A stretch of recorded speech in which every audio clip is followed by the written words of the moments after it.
Here we are in the new swing shoot at Who's Golf, and what we'll talk about is a shot that's called a pull. Don't know if we're in the camera here, but the shot that I'm going to talk about today is related to a couple of common errors, okay? So I'm going to talk about, so the first thing we'll talk about, as you can see we're inside today, it's not exactly tropical, it's about -3, so got the hat on just in case you don't recognise me. And the first thing we'll talk about in relation to a pull shot, so a pull shot is generally a ball that starts left of target and continues in a straight line without any curvature. It comes from an out to in swing path, okay, so we're cutting across the golf ball, pass out in and down swing. The first, you might not get a pull, you might not get as evident a pull with your driver as opposed to the shorter iron. So let's talk about short irons, okay?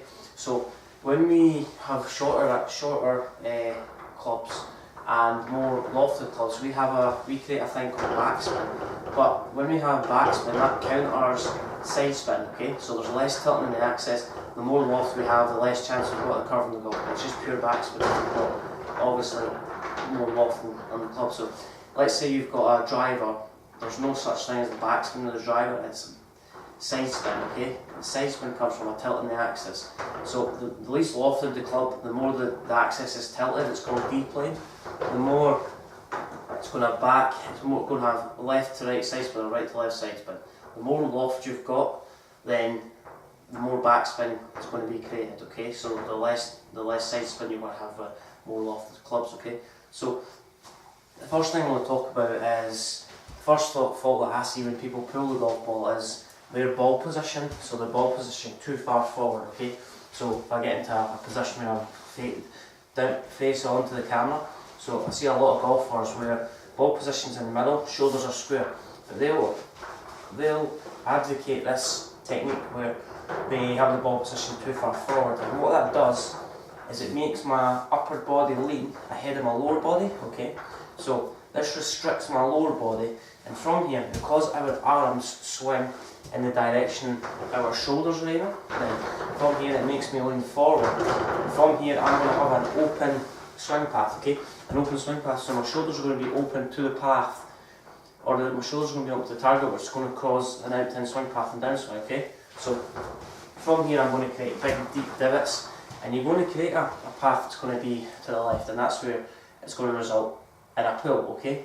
So the first thing that we need to focus on is trying to, if we get into a position, we need to try and focus on getting this ball position further back in stance. So if we take the club back in the backswing, then make sure our back feels to facing the target, okay? And from here, we don't want to start down with our upper body, okay? So a lot of golfers get to the top and they start too much from the hands and the shoulders. So what this does is it creates, the upper body gets a running head start with the lower body. And from here, so if I was to turn like that, my lower body stays back and my upper body just turns more, rotates more than it actually needs to, because we're using too much of our arms and our shoulders and our hands independently as opposed to turning with our hips. So as we get toward the back, so we feel like our back faces the target. From here, feel like we lead with our left hip. So if we lead with our left hip, that pulling motion of our left hip will bring everything down into a position. So make sure you can create a good wide gap between your knees. So from here, that'll initiate the downswing and allow your hands to drop down to the correct level, okay? So that's two things to focus on, and obviously ball position is a big indicator throughout that. So another thing that a good drill to work on, is try and hit the ball at the heel. So aim with the ball out the heel. So too many golfers who start down too quickly, the hands get too far away from the body too early, okay? So if I was to swing over the top, the shoulders and arms come out of the swing plate far too early. So the arms, it's an outward motion of the arms on the way down, okay? So it's that motion, so it's a cut across. The lower body doesn't move at all, so what we need to do is line the ball out the heel, or try and hit it out the heel, okay? So by doing this, the purpose of doing that, the sole purpose, so our hands get too far away from us when we are swinging over the top. The more our hands get away from us, the more inclined we are to come back inside on the way down to try and eradicate that fault, okay? So by lining the ball at the heel, that will allow us to reroute the club on the inside. So opposite to an into-out, swing passes into out, okay? So we need to try and feel like they were dropping the club on the inside. By doing this, we'll get our hands closer to our body. We'll be able to attack the ball from a more shallow position, a more rounded position, as opposed to cutting across. And from here, our shoulders will be protected of rotating too much because our lower body will be in the way a bit more. So if we turn our lower body first, our upper body will rotate around that, okay? So try and line the ball up at the heel. Sorry for any outside interference or sound interference. So from here, we want to drop the club on the inside, feel like we're keeping our hands closer to our body. And from here, we want to release the club out to the right. We want to have quite a, not necessarily, we want to maintain our spine angle all the way through, okay?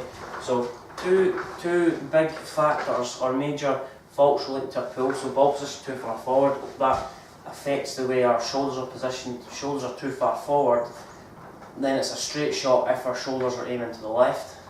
But we need to try and eradicate that by getting the ball position more further back.